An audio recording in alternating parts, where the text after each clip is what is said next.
Hello and welcome. I'm Krigan, and I am back for more Frieren Beyond Journey's End. Today we're getting into episode 27, the penultimate episode, and last time we had what I assume is the climax of the season.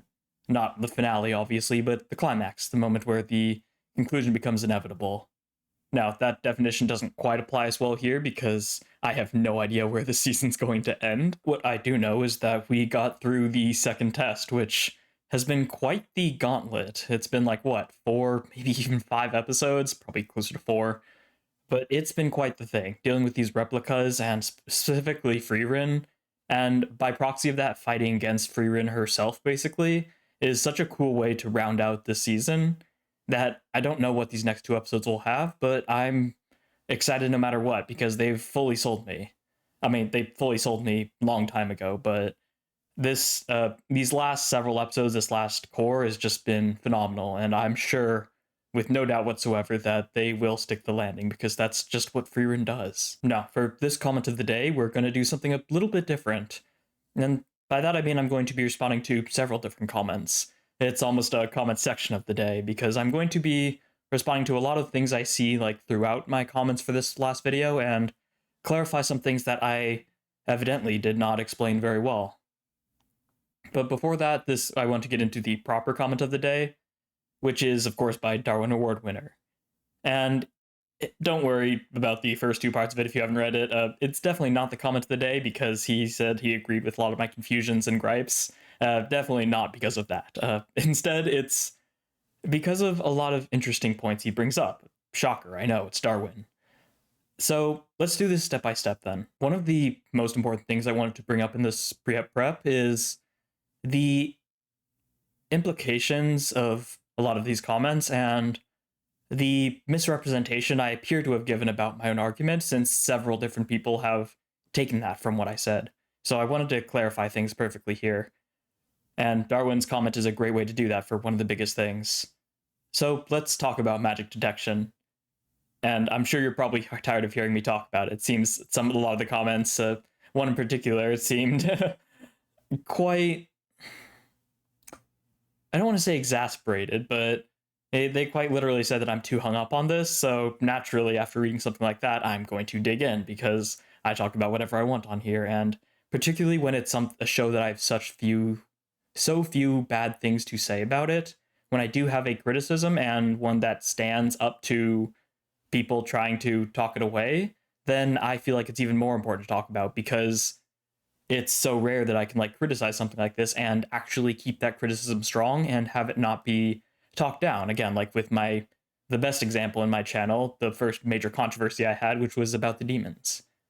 But this one has yet to be adequately demonstrated to me that it's not really worthy of criticism. So I'm going to maintain it, and I'm going to dig in deeper and hope that I can properly convey the issues I have with it. That's going to be the thematic thread tying this whole prep together, but first things first, let's look at Darwin's comment.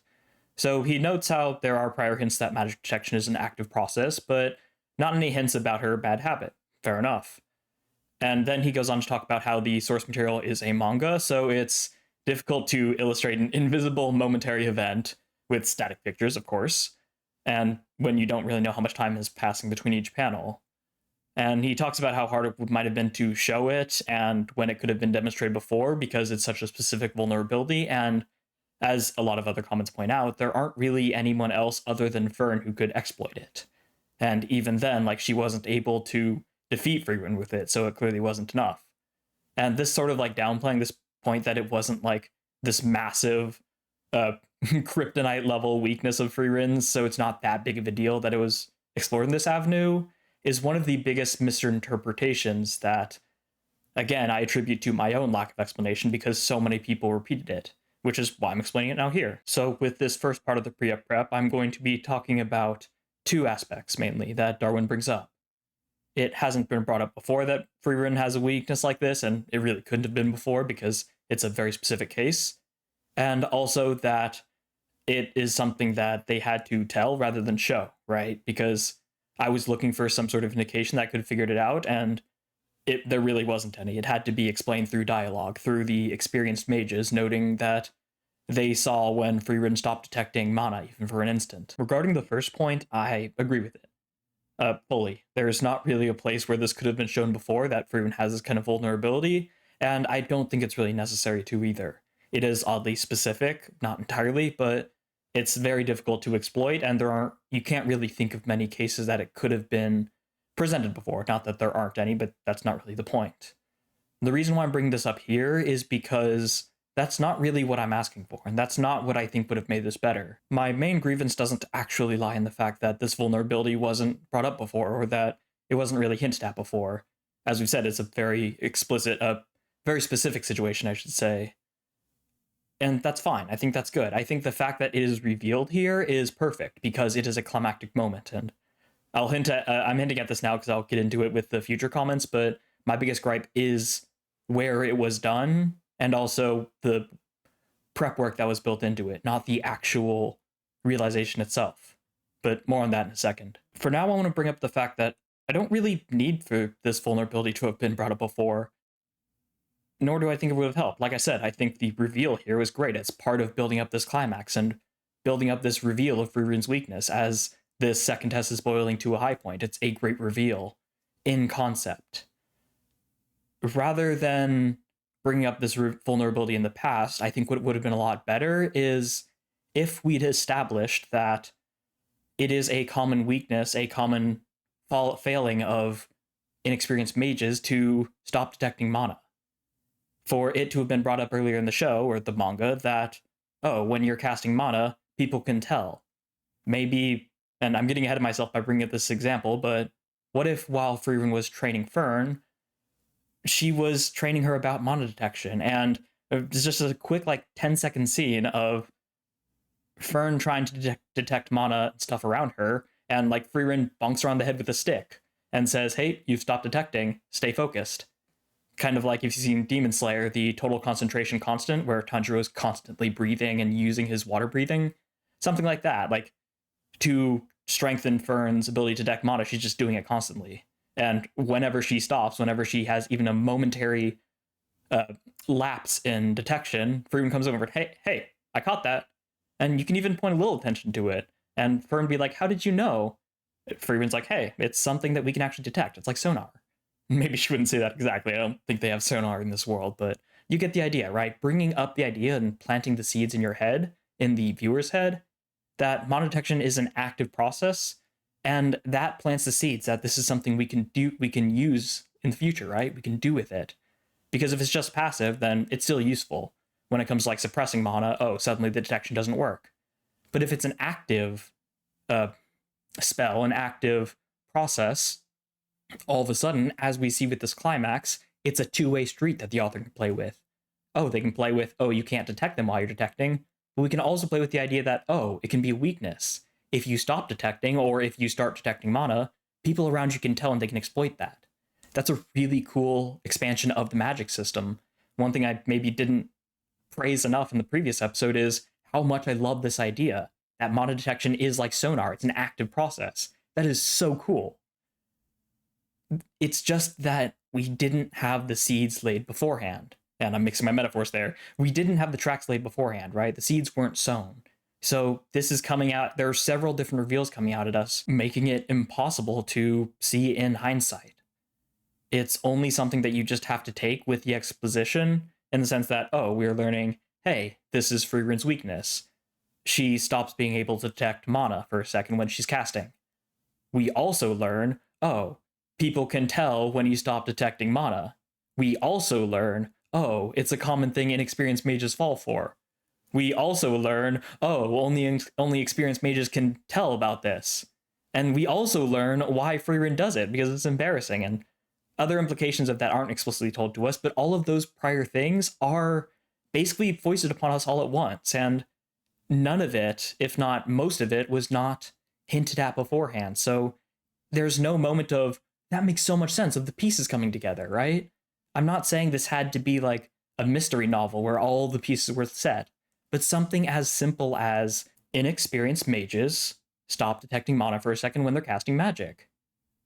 That on its own would have been plenty of tracks to lay to have this moment hit so much harder. You go Because if we'd established that with, again, my hypothetical of Frieren training Fern, now we revisit the scene, play it out exactly the same, right? Fern attacks Frieren, everyone goes, whoa, or the experienced mages go, whoa, everyone else goes, what? And you're going, what? What is this reveal? This thing that we hinted at with the last episode, this thing that they're building up with these reaction shots of each of the experienced characters going, that's what it is. We're wondering what it is. We're trying to look on the screen, trying to figure out what it is, but we can't, right? It's invisible, at least to us, to everyone but the experienced mages. Then the experienced mages say, oh, she stopped detecting mana for a second. In that moment, our brains click. And it may be subconscious, but it may be actively because we have really good memories. We remember episode freaking 2 or 3 when Frieren was training Fern and she mentioned that, oh, hey, you stopped detecting mana, and maybe Fern's hard on herself or something. And then Frieren goes, hey, it's okay. Most inexperienced mages fall for this. If we had that conversation even like 25 episodes ago, all of a sudden, this scene comes around and it's like, wait a second, detecting mana is active. Wait a second, it is for inexperienced mages. Wait, so why does the most experienced mage we've ever met fall for the same trick? She even brought it up to Fern, but she falls for it herself, and there would have been that dramatic irony in all these moments of, wait a second, all these things firing off. Instead, the only thing firing off in my head, well, there were two things. One, how was I supposed to tell in this scene what this reveal is about? And two, actually getting into the story, wow, this experienced mage, it has this very juvenile, this very novice-esque weakness that's very humanizing. And that is a good thing, I should note. But the fact that my brain wasn't darting off into the past and recalling all these points that were hinting up to this, in this moment where we're learning about a big weakness of Frieren, even if it's not very easily exploitable, we're still learning about a big weakness of Frieren, right? And it's just a shame that we didn't get to have that mental journey of revisiting earlier points in the show, the manga, and being like, it all clicks now. Or maybe not it all clicks now, that's more mystery novel, but, oh, this has so many implications. The seeds were sown before, right? So, just to recap all of that points, all of those, because I kind of went on a tangent there. First of all, this is not a major criticism. This does not bring the episode from like a 10 to a 7 or a 6. It brings it from like a 10 to a 9, maybe. More importantly, though, this is not to bash Frieren. This is to demonstrate and to, hopefully for the purposes of the future, for maybe you guys who are watching who might be authors or writers, and for myself to remind myself of what is a good thing to do when this really good show does something that could have been done better, right?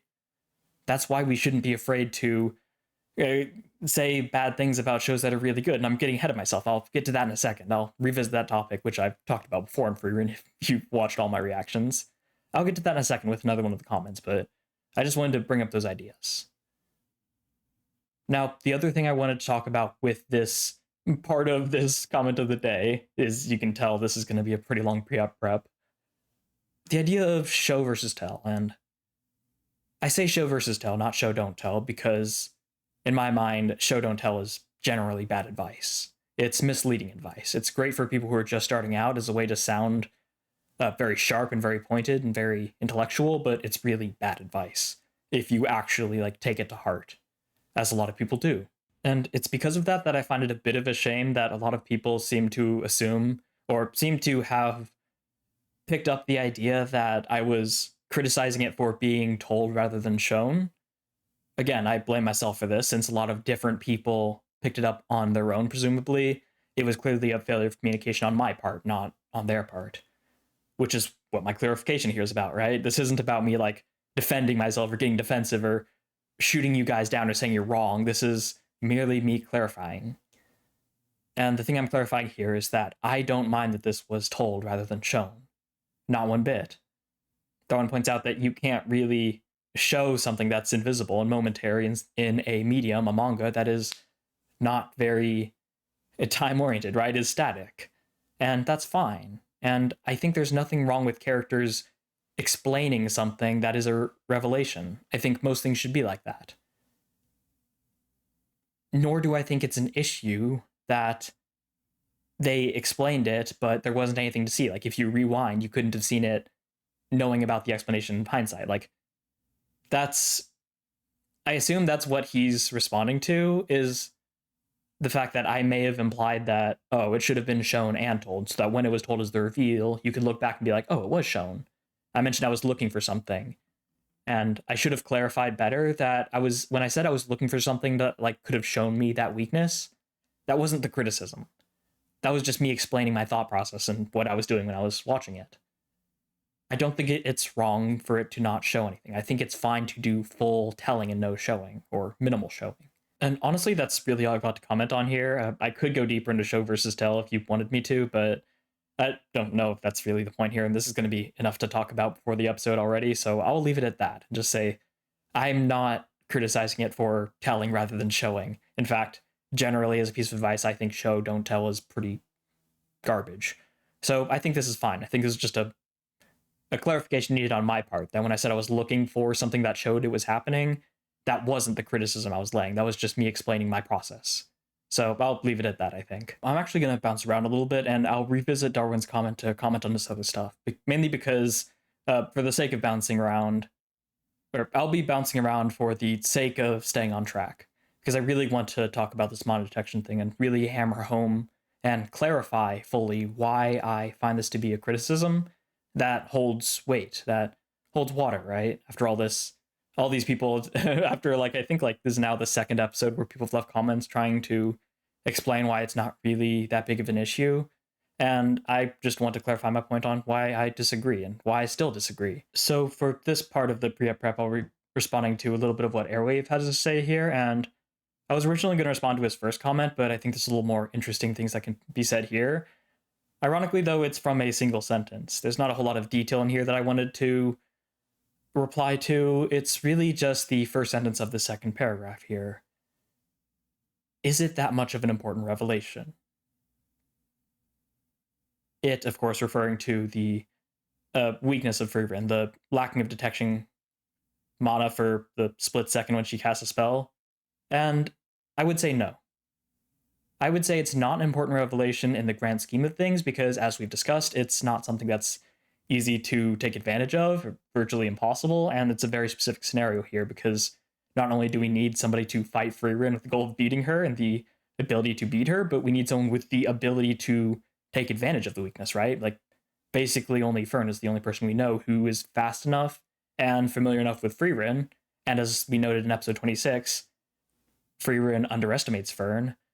Fern is basically the only person who could take advantage of this, and since Fern and Frieren wouldn't really be fighting to kill anytime soon, this is the only situation this could ever reasonably come up.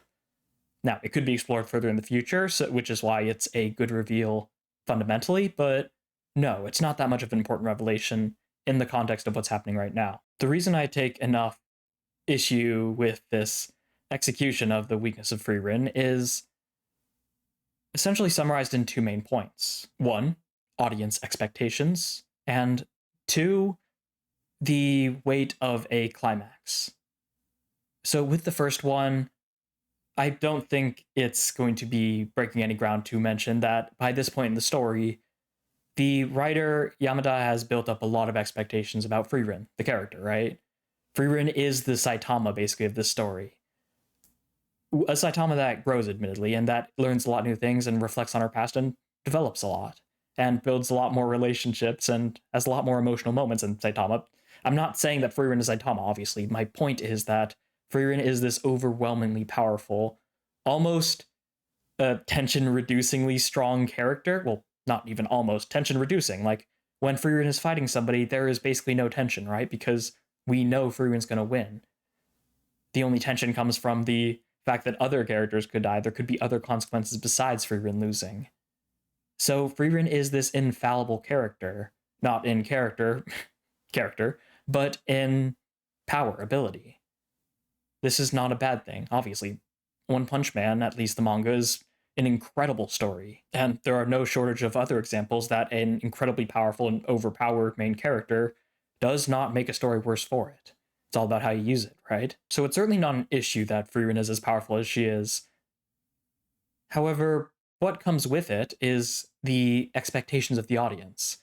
Not only that she will never lose, but that she is, as she gets stronger and stronger and has fewer and fewer opportunities to be matched by another character in combat, the audience starts losing a little bit of grip on how human she is. Human, obviously, with a lowercase h, not referring to human beings, right? But humanity in the larger sense. Once again, I'd like to clarify this is not an issue. This is not a flaw in the writing or a problem with having an overpowered main character. What it does present, though, should you give it the opportunity to, as Frieren did, is that when you bring up that character as an antagonist, a clone Frieren, for example, and then you bring up a weakness that Frieren has that other people don't know about, but only the person closest to her knows, you build an incredible amount of intrigue from the audience, right? All of a sudden, this infallible, impenetrable character has a weakness that can be exploited. What is it? We want to know. And we're building up this excitement, right? This anticipation. And they leave the episode 25, on a cliffhanger. Or I think it was episode 24 on the cliffhanger that I can kill Frieren, right? So we're building all this expectation about what this weakness could be. And on paper, the actual revelation itself is great. It's a great twist that one of Frieren's biggest weaknesses is the fact that she stopped being able to detect mono when she casts spells, which is a super novice-like weakness, right? And that's great. It implies so much about her character, and it's really funny too when it's revealed.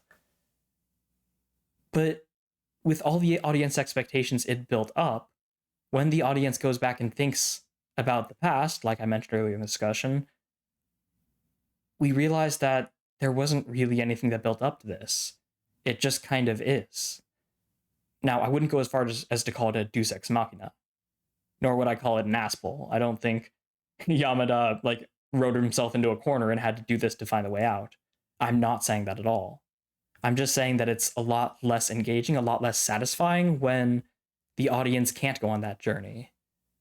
And I apologize if I'm repeating myself. I know I'm repeating myself a little bit here. I suppose this pre-prep is exposing my own flaw of not scripting these, which I find endearing. I find myself very endearing. I enjoy the process of synthesizing these thoughts live as I'm coming up with it. So I'm willing to accept that weakness, that flaw. But I do apologize if you're hearing these points, you noticing me bring up points time and time again. It's because my brain is a little bit messy as I'm trying to sort through these thoughts with you. But I hope what I'm saying is coming across pretty well. And on the topic of repeating myself, the second point I brought up, first was audience expectations. The other one is the weight of a climax, right?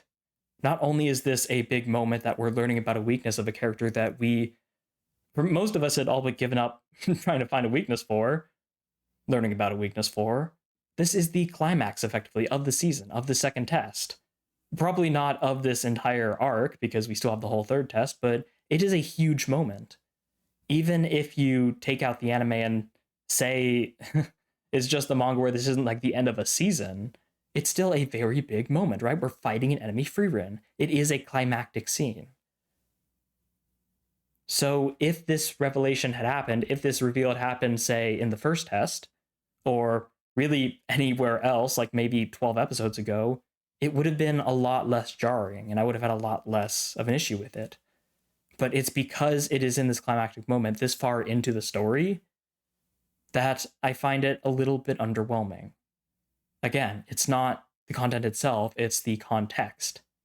And it's the execution of it.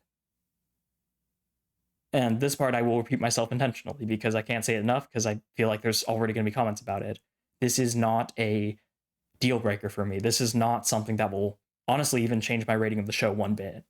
It is merely a criticism I find of the show that is holding up to all these comments I'm reading as I'm trying to be convinced otherwise. And the more it holds up, the more I want to present it and make my point clear and also respond to possible holes that people are poking in it, right? Because that is the scientific process. Someone presents an idea, other people try to poke holes in it, try to prove it wrong, and if it holds up, and it should be defended. So as long as it holds up, I'm going to keep defending it. And as soon as it stops holding up, like a good scientist, I'll discard it, if and when that happens. And the final thing I wanted to bring up here before moving on to the rest of the actual comment of the day of Darwin's comment is Mr. Light's comment here. And I don't have much to respond to here. Well, I have plenty to respond to, but that would truly be just repeating myself. So I wanted to bring this up just so you could look at it and pause it if you want to, or better yet, go to the last episode and like it as you read it in its full glory. But this comment is really the one I should have presented as I was doing my responses, because Mr. Light lays out so well the arguments that I've just responded to. And I don't really think I have much else to say here other than what I've already said. But just to, I guess this makes for a great summary in that case, so let me go ahead and do that. So first point, it's not the first time a crucial aspect of Frieren's characteristics as a mage is presented only through dialogue with no way to get it visually. Tell, don't show in this case, right? Which I've mentioned that I don't have an issue with. And he does bring up the idea of the monosuppression, which I think was done a lot better. It was also done earlier in the show, so it was less of an issue because the audience had less expectations, and it was less of a climactic moment. It was still the fight against Aura, but the actual reveal of how much mana she was suppressing, which was basically an equivalent reveal to Fern's demonstration, was a lot more climactic, right? A lot more amazing. We didn't see just the depth of how much mana she was suppressing. So yeah, that one was done a lot better. Second point here is that Fern spent a lot of time with her, so it makes sense that she noticed Frieren's vulnerability, and also experienced mages were able to notice it while the others didn't. So yeah, it makes sense that the audience wasn't informed, as it's quite subtle for the characters themselves. Yes, 100% agree, no argument here. Because again, I didn't want this to be a mystery novel. I didn't want this to be something we figured out and we looked back and it's Sherlock explaining things, right? I wanted the seeds to be planted that, oh, this is something that inexperienced mages struggle with. Oh, this is something that exists. That's an active ability, like a sonar. Again, both of those are explained through my hypothetical easy fix to this, just adding a quick scene during the training of Fern that, oh, you stopped at detecting mana. Bonk. Focus on that. Boom. Fixes that. Lays the seeds. It's perfect. So I don't actually have an issue with us not being privy to that knowledge before. I think this is a great reveal. There just wasn't enough built up before it. The other part of the second point he brings up is that the author potentially didn't spend as much time for it because it had been done with similar premises before. Again, the suppressing mana, but as I've said, it's not the matter of the similar premise, it's the fact that these stakes are a lot higher. It's that the audience expectations are a lot higher. When Frieren was suppressing her mana, we learned about that aspect of the magic system. There weren't a lot of expectations about Frieren. And that reveal only go to show how much stronger Frieren was. Contrary to that, this one is twice as far into the story, right? We know a lot more about Frieren, and not only does this not build up Frieren as a strong mage, it is exposing a vulnerability of hers, albeit one that can't be exploited very often, right? Or like at all.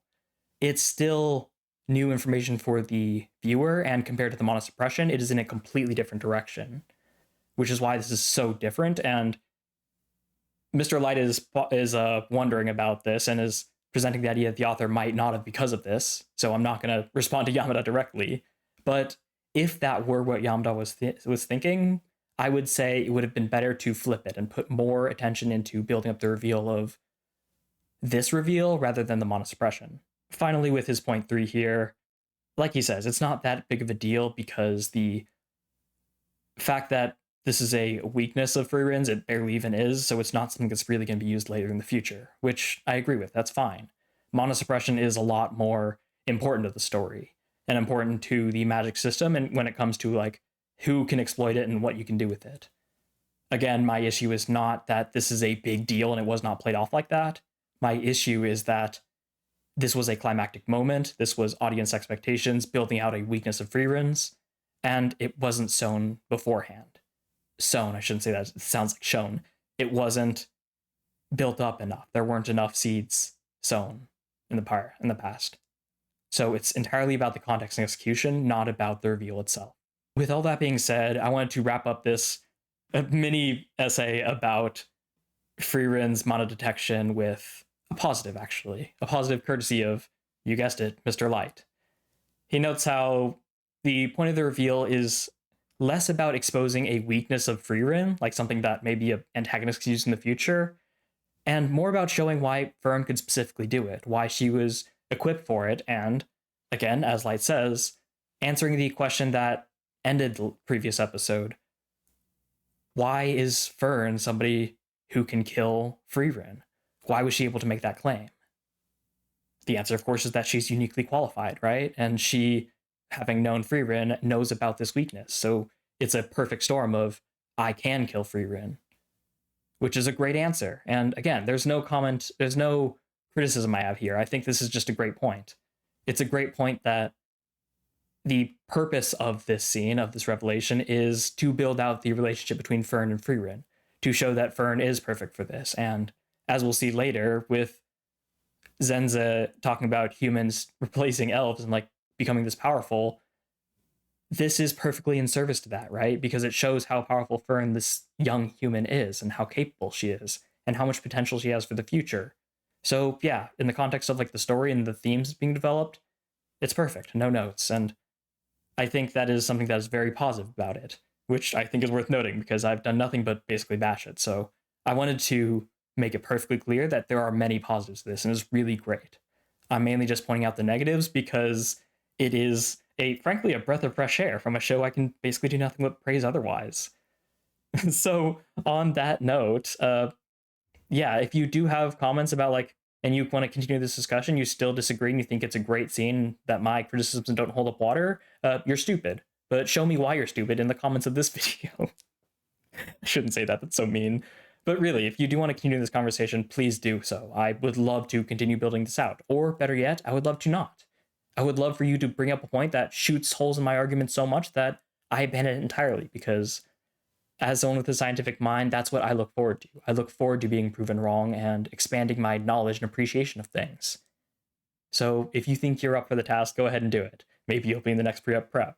With that in mind, I wanted to go back to the comment of the day. Once again, Darwin Award winner. Now, this part of the pre-up prep will be quite different from the last one in several different ways. First of all, this is not really a response and a criticism, right? This is not my reply, me defending my side. And also, of course, more obviously, I should bring this one first, it's not about the mono detection. It's about a comment I made about how it's difficult to build empathy with Frieren. Or I believe what I said was more along the lines of the fact that Frieren is not a very empathetic character. She's not a very human character, and again, similar to Saitama, mainly you're supposed to build empathy with the other characters, and Frieren exists to build out those other characters that you can relate to. Darwin, however, pointed out a very clear flaw in my way of thinking. Simply that not all people relate to the same things, right? Duh. It's obvious when you think about it, but I did need it spelled out for it, and I appreciate it being spelled out for me here. Darwin notes how he actually identifies with Frieren more than probably any other fictional character he's seen. That was the biggest draw to him. As he says in episode 3, Fern asking Frieren if retracing her journey was important to her. Her answer was, I don't know, that's what I'm trying to figure out. Episode 4, watching the sunrise because she's not interested in it, which is phrased as a paradox. But Darwin caught on to that meaning because, I quote, I have a bunch of memories of my own memories. I should actually quote it correctly when I say I quote, I have a bunch of my own memories that are basically just that, Miss Sunrise flashback beat to beat. This isn't to say I always anticipated everything Frieren says, or as smart as experienced or as powerful as Frieren. Agree to disagree. But when Frieren says and does things, more often than not, my reaction is, yeah, that makes sense, not, I wonder what she's thinking. For me, Frieren was the on-screen representation I never realized was possible, never knew I had been missing. And the fact that such a character is not only in the show, but is the protagonist with her name in the title was what made it my personal favorite show of all time. Even as I can acknowledge that other shows can and do hit the same bar of objective quality. End quote. Sorry, the academic in me. I really appreciate this. This is actually probably one of my favorite characters. This is probably one of my favorite comments that Darwin has left. Not because of the substance or because of the objective value of it or how well the criticism it is or analysis. It's obviously not that, right? It's a personal experience. And that's exactly why I find this to be more valuable than everything else he's said, all the other garbage he's spouted out that means nothing at all. If you watched my live streams or the VODs about my anime list, about my MAL, you heard me say over and over again that I was approaching it from an explicitly subjective lens because I think the value of sharing our opinions about things is in the subjectivity, right? I don't care if you have to say Frieren is objectively really good because this, and this. It's interesting if you want to say like the animation is higher than most other shows around right now because that's I could learn something. But I'm much more interested in Frieren affected me because of this. And I'm especially interested in this because it points out, yeah, that my thinking was narrow-minded.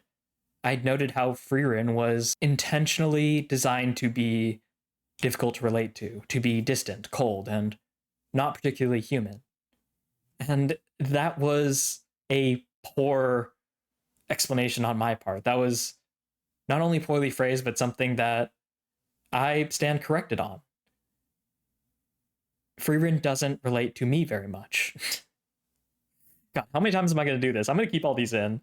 I do not relate to Frieren very much because I'm an emotional person. I am a deeply flawed and not very good at very many things or very experienced at many things, which is like the polar opposite of Frieren. I am not very distant when I react to things, so I interact with others. And I'm certainly not a great mentor to very many people, though I obviously try to be. So Frieren does not really relate to me and does not relate to my like emotional, flawed sense of what a human is. However, to someone like Darwin, who is not flawed and is basically the cars of humanity, of the real humanity. I hope you don't mind me poking fun at you because you're such a regular here. If you do mind, then I'll adjust, by the way, but it's all out of love. I hope that's clear. But for someone like Darwin, who is perhaps less openly emotional, perhaps less ironically distant from distant people, or who doesn't quite not understand themselves as well, but perhaps looks in the mirror and sees a little bit of fog. And has moments where, like, I want to learn more about myself. Someone like that will relate to Frieren quite a bit, right? Just because that's not me doesn't mean that she's not somebody you can build empathy with. She's not someone you can relate to. And it was my limited view of what counts as human and what counts as kind of separate from human, as Frieren is, that led me to make that comment. So I do apologize, Darwin, for kind of leaving you out of humanity. It's not going to be the last time I do it. The more you leave intellectual comments like this, the less human you seem to me. And most importantly, thank you for leaving this. Thank you for expanding my worldview and my mind and really how I look at Frieren. Because, yeah, I do know people who would relate to Frieren. I'm sure my own brother does. So thank you for leaving this and for making me aware of that, or perhaps remake me aware of it. And I will keep that in mind going forward. So yeah, it's just a great comment, and I'm really glad you left it and shared your experience. So thank you. But with that, I'm going to finally wrap up this comment, this comment spotlight, this comment of the day, this pre-ep prep, which is turning out to be quite long. I think when I edit it down, it'll be a little shorter, but right now it's like over 40 minutes. So I'm going to end it off here, and we're going to hop into the episode pretty soon. If you do want to be in the next comment of the day, perhaps comment section of the day, then again, leave your own comments. Whether it's about what I said that you agree or disagree with, something you want to build off on, or if it's about the episode, as a lot of these were. Clarifying things, sharing your own experiences, or just sharing with a misinterpretation that I have, because I have them all the freaking time, in case you can't tell. Leave it in the comments, and if it's the thing I most want to talk about in the next prep, then I will. So I hope to see you down there. Good lord, I've been recording for an hour already. Oh my god, I can't wait to edit that down so it's down to a reasonable length and slightly less rambly than I normally am, but that's neither here nor there. I'm going to get into the episode here, but real quickly before I do, if you're not aware that the reaction is going to be altered with visuals and music just to avoid copyright. If you want the unaltered version, that's going to be on Patreon for $2 a month. You get access to all of them. If you want to join Patreon just for free, then you get access to my Discord, where we talk about a lot of things. You get exclusive alerts and polls, and it's just a really great time. The true members of the IPPC, my community, are down there, and it's absolutely free, so join that if you're interested. But I'm going to put that YouTuber housekeeping out of the side. We're going to hop into Frieren Season 1, Episode 27. And from this first scene, it looks like Stark is once again talking with his very legit sensei, and there's no sound. Is this muted? Nope, it's just very quiet. Turn that up, rewind, and take 2. 3, 2, 1. I don't know why I did a countdown there. Yes, welcome back, whoever you are. Seriously, why are you bothering me? The fact that we're ending the test and we're still doing this, great gag. Hey, test over already? Oh, come on, now what is it? What did I do this time? Go away. I mean, she doesn't look pissed. She just looks discontent, I guess. I do wonder why, though. Oh, man, I'm gonna miss this.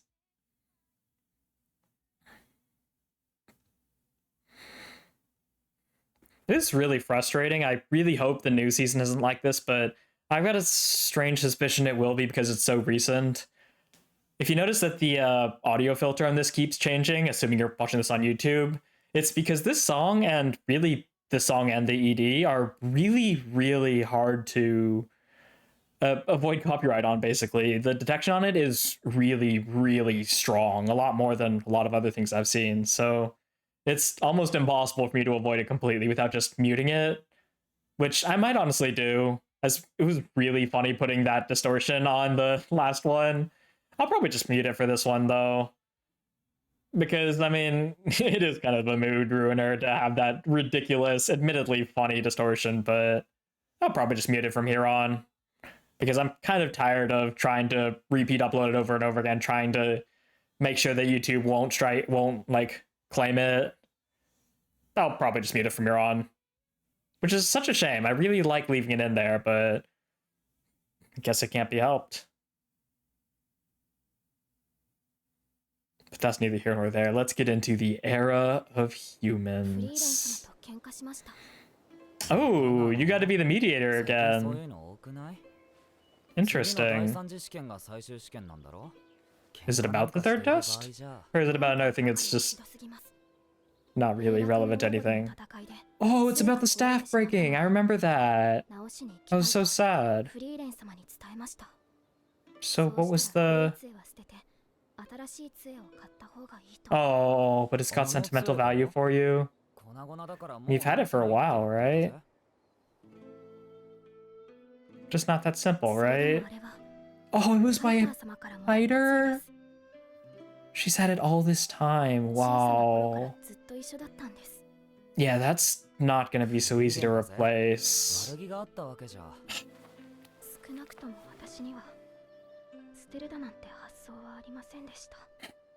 I like how the audio changes to match her like talking into her robes. So she's probably upset that... Yeah, that's right, she had to get out. She's probably upset because Frieren would imply that she could like throw that away, right? For its sentimental value. Which I'm already gonna tell you, I'm excited to talk about that because I'm also very sentimental with my objects. You're about to get destroyed, I'm sure. Or? No. Oh. You must be really bad off to actually want this. That's so sweet. Speaking of head pats, don't be stingy now. Oh, it's the staff. She's gonna go try to get it repaired, huh?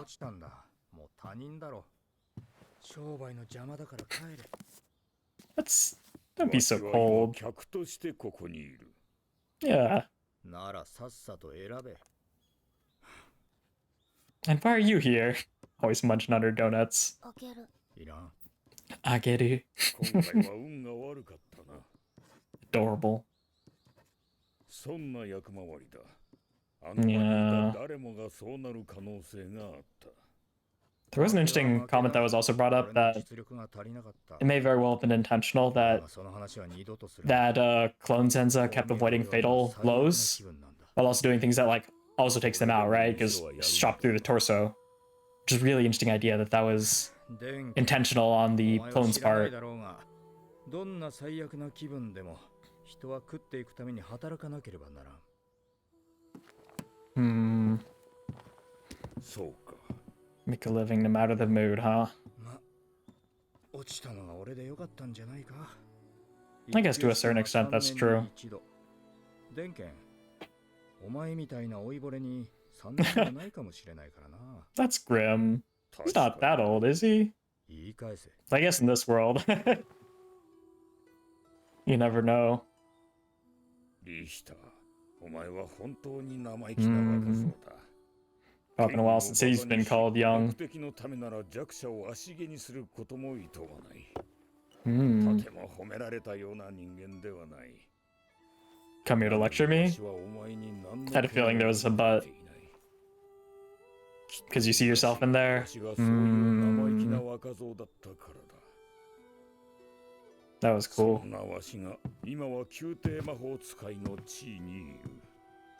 Now I know better. It's my responsibility to guide other people, right? To tell you that it'll... Yeah. Power of hindsight.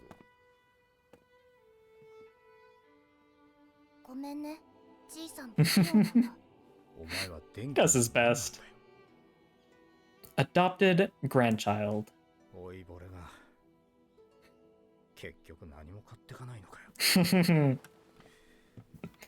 He got you with that one.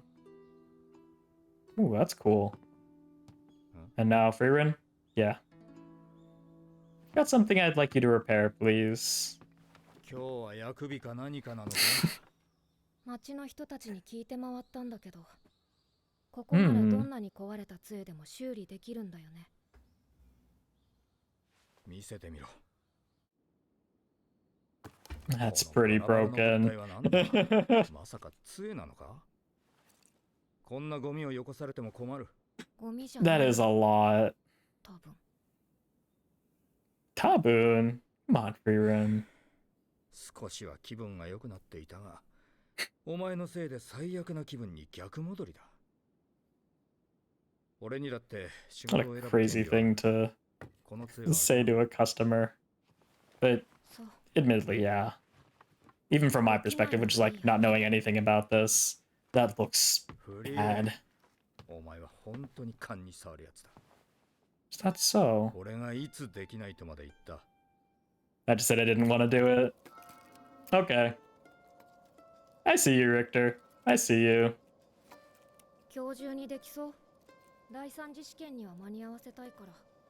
Just keep layering on the unreasonable asks. But he's gonna do it anyways, right? She's got a soft heart. A really soft heart. Oh. Yeah. No doubt they did.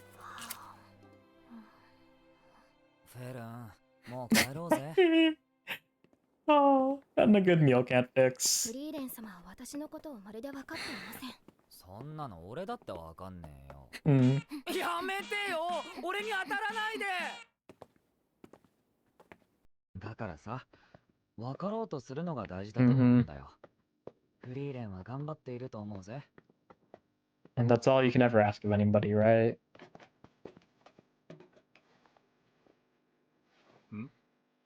ああ、お前、フリーレンとこの弟子か。違ったか。ああ、いや、そうだよ。She's just not good with people either. You keep running into people like that. Not that you're much different.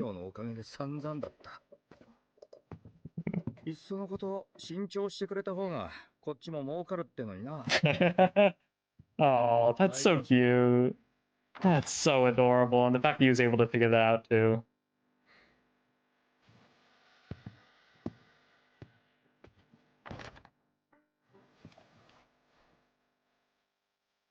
That is really wholesome. What matters is that she's trying. And Frieren's passed out, right? Talk about apropos, right? Given what we were just talking about. でも一つだけいいこともあります。 Gives her a lot of room to grow. きっとフリーレン Oh. あなたのために思い悩んでくれる。彼女以上の死はなかなかいませんよ。 It's because she doesn't understand that she'll put in all the effort to try to close that distance, right? Oh, that was beautiful.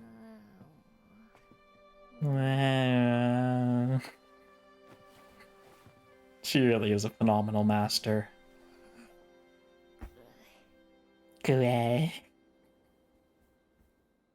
An adorable one at that. But like master, like student. Now we're gonna introduce the third test.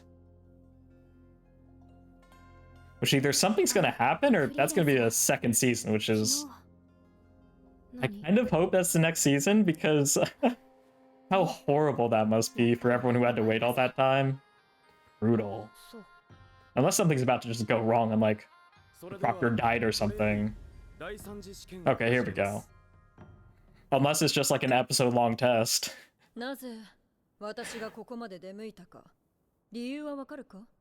Ooh, she's here. No way we're actually gonna get those two meeting, right? The two elves. Troublesome. Too many. Only want the truly strong.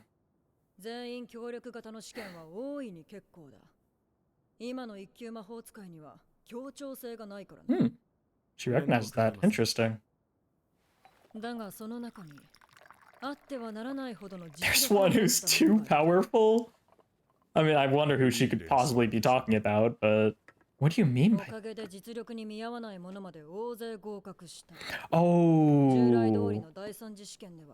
Oh, that's really interesting.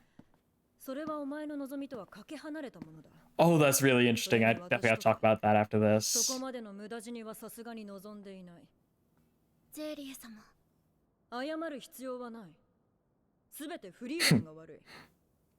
Mostly. Don't tell me you're gonna... You are, okay. Oh boy. Heiwateki, huh?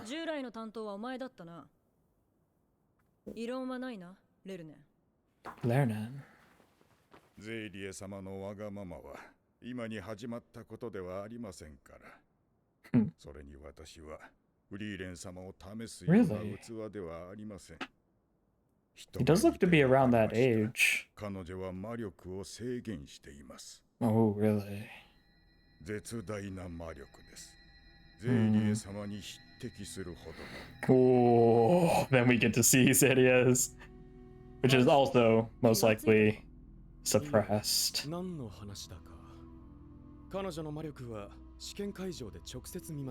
It's only something people who are highly experienced can tell. Because that's part of the trick, right? It's too refined.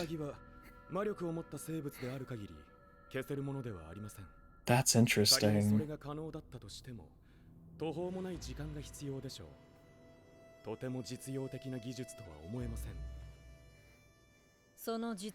would be like balancing on one foot without tilting it all, right?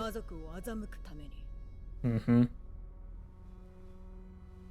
魔族は私たち人類よりもはるかに魔力に敏感だ。生まれ持った才覚でもなければ100年や200年制限したところで欺けるものじゃない。 Innate talent that Frieren frankly lacks.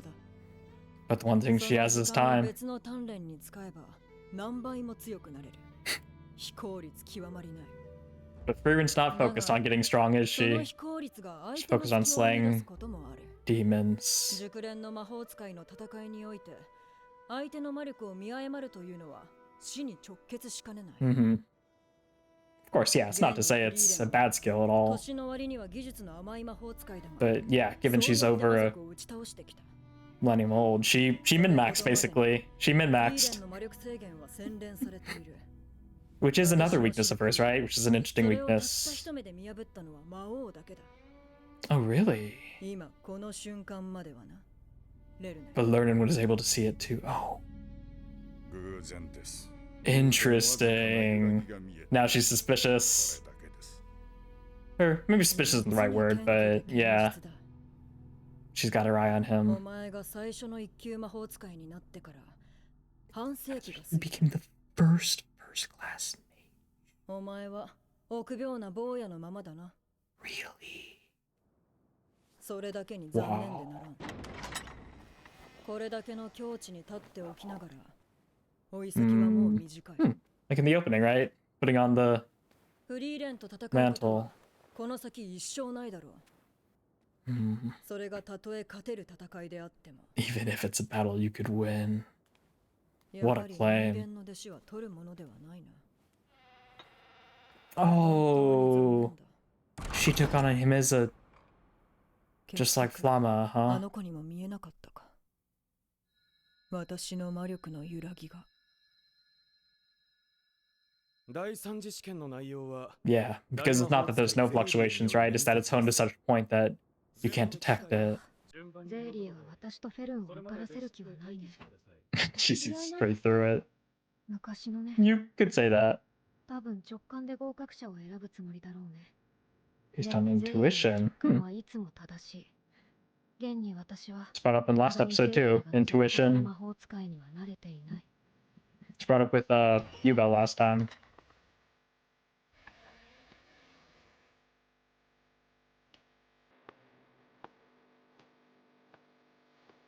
What are you doing, Kana? A greenhouse?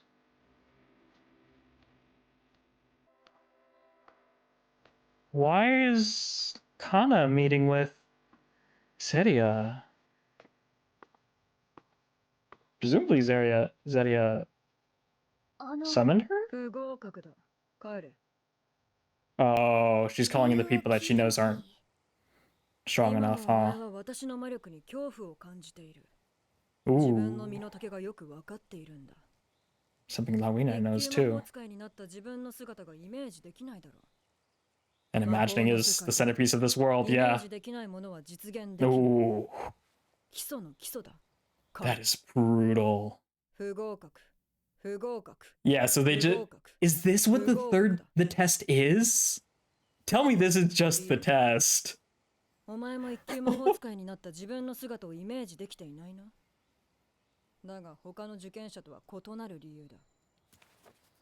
Presumably because... Oh, interesting.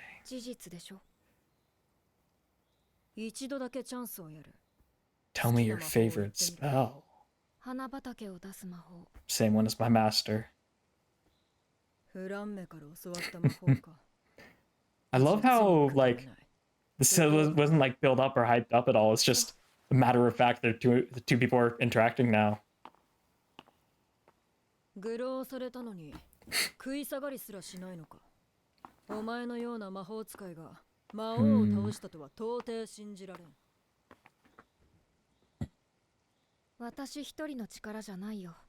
power of humans. And a dwarf.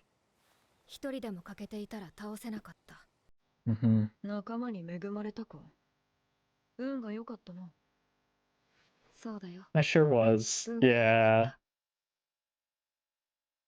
But not to have strong allies. Have allies that care. That try.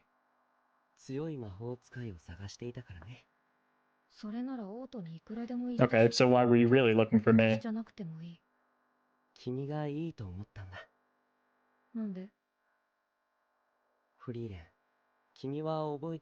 Really?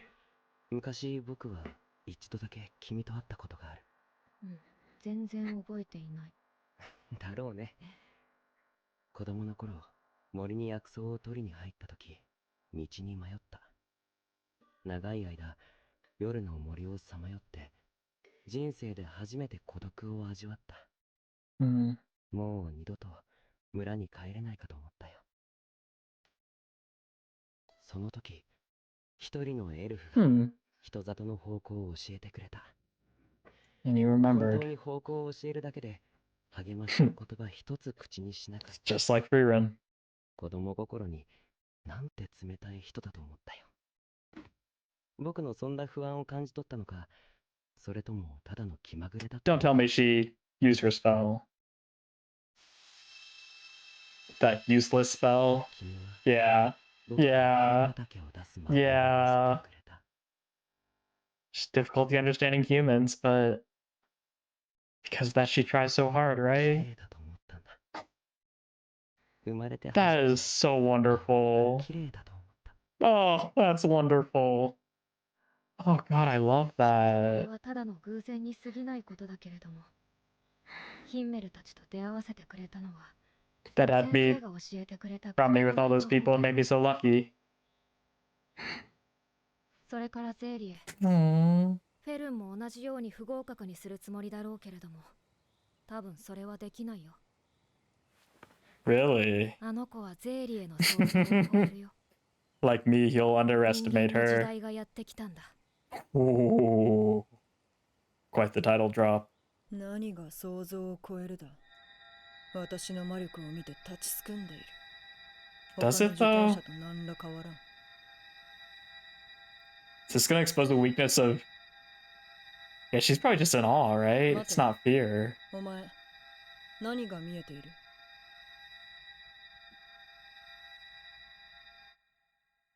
揺らいでいる。 Oh, フェルンとか言ったな。お前、私の弟子 wow. になれ。 Oh, right after what she said about not making more... How she shouldn't make more humans her students. Just like 悪 that. いようにはしない。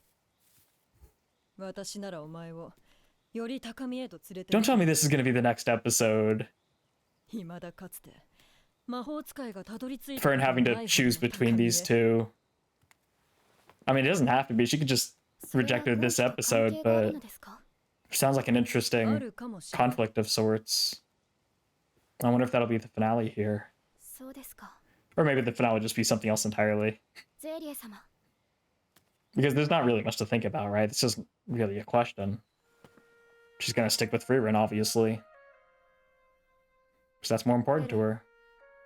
ゼーリエがいろいろと言ってくると思うけれども、要求を飲む必要はないよ。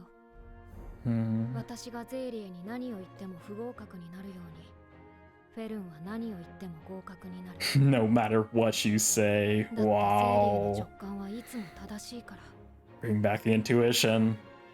私はフリーレン様の弟子です。 That is not up for debate. フリーレン And の入れ知恵だな。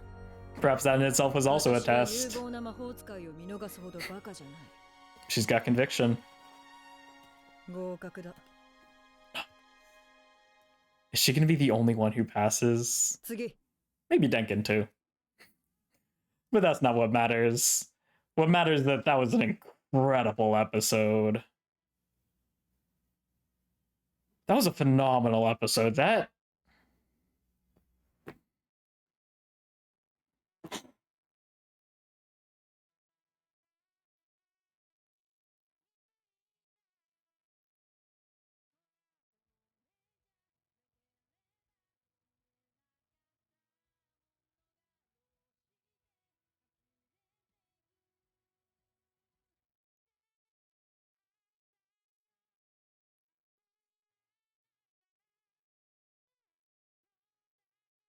That might be my favorite episode of the show so far.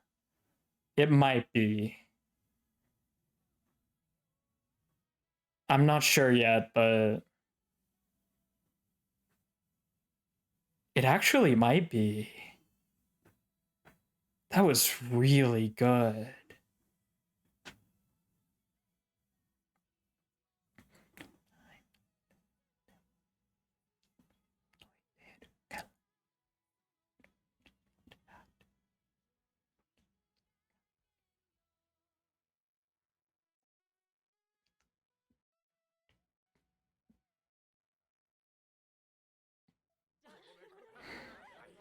Oh wow, starting with the laughter. Oh, with none of the text, it's just gonna be the episode title.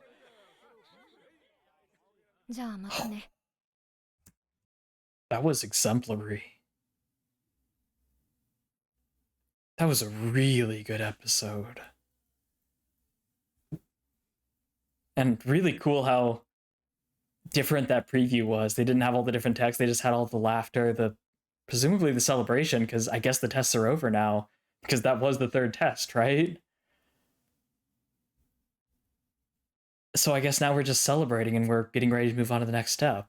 But the fact that it was just Frieren saying "Ja mata ne" instead of saying the actual title of the episode, so many little things that's just slightly different, that it's a great reward for people who've been watching it all this time, right? Who have been watching the previews and enjoying them. It's a great little, this is for you, right? If you've been paying attention. It's hard to explain, but I really appreciate that. And I really appreciate this episode. And I really appreciate how the opening ends on the 2 stabs. Because Fern staff is so important, right, with this episode, and just in general. So we start off with the argument, and with the Grand Master of Stern coming up once again, whose name we still don't know, and honestly, Stark, I'm sure, doesn't know either. But we have yet another argument, but this time we actually don't need Stern to be a moderator, because this time it's Frieren handles it herself pretty well. So Fern's staff breaks during the battle, as we saw, and my heart broke as soon as I saw it. Frieren naturally, logically says it's better to buy a new staff than repair the old one, because of how badly it's broken, right? I mean, in pieces is putting it lightly. It was completely shredded. But it's not so simple, right? Because apparently this is the staff that Fern has had since she was little, given by Hyder himself. We're talking about Frieren. I'm sure she didn't mean anything. She just didn't understand, right? But of course, this conflict is less about Frieren and really about Fern, right? She's not upset at Frieren per se. She's upset at the idea of having to throw it away. Probably upset at the idea that Frieren is probably right? So cute. And I mean, like I said during the episode, I get this. I get this more than I wish I did. As much as I wish I wasn't very materialistic, and as much as I strive not to be materialistic, at the end of the day, I am. I like buying things, not like things of status or things that don't really mean anything. I like buying things explicitly because they mean things to me. Even if it's something as simple as like buying clothes, because it means my self-image, right? It lets me build out things I enjoy doing, which is something that for most of my life I haven't enjoyed, working on how I present myself. But when it comes to things like anime figurines or souvenirs or even furniture, I buy things not to have the thing, but to have the sentimental value that comes with it, to embark on a journey with it, if you would. And things I've had for a long time, even if they're not very practical or useful, I am a sentimental, blubbering fool. I don't like getting rid of them because they have that value, right? As you grow alongside something and as you grow up with something, it doesn't just act like a partner, as something who's lived through life with you. It also acts on a very neurological sense, right? It builds off this innate aspect of memory that our brains are brains of association. We associate memories with certain senses, right? With smell, touch, sight, hearing. That's why if you're like studying for a test and you're listening to certain music, then if you hum that song to yourself when you're in a test, then you might be surprised that you can remember more of what you studied than if you didn't. If you're chewing on a certain gum, I'm boring, so I'll use the same example. You're studying for a test. Chew that gum during the actual test, then the power of association, of your brain associating senses with memory, actually can trigger those reminders and that what you studied and bring that information back to the front. Because we like to associate things, because evolutionarily it makes sense, right? If we associate a poisonous plant for smelling like rotting flesh, we'll probably avoid it when we smell rotting flesh. If we associate the sound of rustling in bushes to tigers approaching us, yeah, when we hear rustling, we'll think of tigers. Association just makes a lot of sense. It just so happens that in the modern world, in a world of owning things and of having things and of carrying things with you throughout your life, that extends to the objects. If every day after work for 20 years I lie down on a chair, then I won't want to get rid of that chair 20 years later because I associate that chair with relief, with getting home from work, with being done, with relaxing. So it grows alongside me through my journey, but also it builds off that power of association that our minds are so keen to. And it's with that I'd like to explain why my sentimentality is actually very logical, even though it's inherently illogical. And that's me excusing myself. But really, it's both illogical and logical, right? And more important than either of that, it doesn't really matter.